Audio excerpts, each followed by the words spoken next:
2020 is here, Ganpati Bappa is here, but sadly this year we may not be able to step out of our house for street photography of Ganpati Bappa.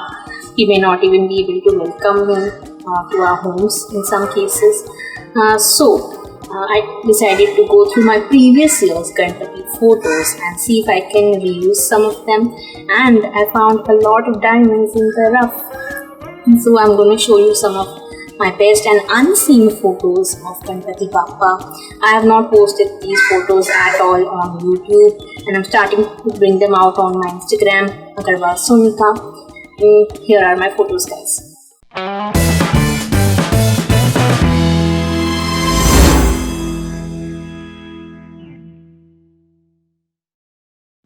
Please subscribe to my channel and turn on the bell icon to get notified whenever I am on YouTube.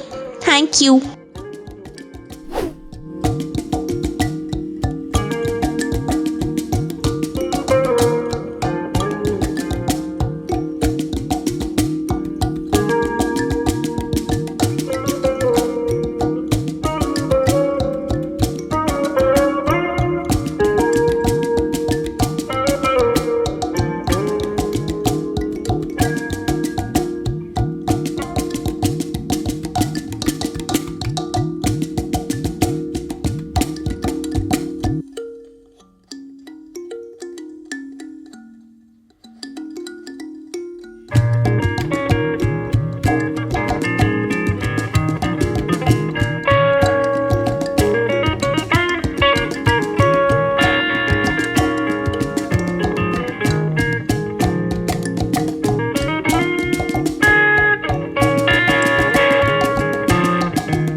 So guys, I hope you liked the photos I showed you in my video, and I hope you get to spend a wonderful, joyous and safe Ganesh Chaturthi this year. And I hope next year we'll be able to celebrate Ganesh Chaturthi to the fullest. And if you like this video, give me a big thumbs up. Leave a comment down below about what you want to watch next on my channel. Share this video with your friends. And don't forget to hit the subscribe button. Also turn on the bell icon to be notified whenever I post new videos. Here is my previous Ganesh Utsav photography vlog. Please go check it out guys. Thank you so much for watching. Stay tuned for more such videos every Wednesday on my channel. Ganpati Bappa Moria.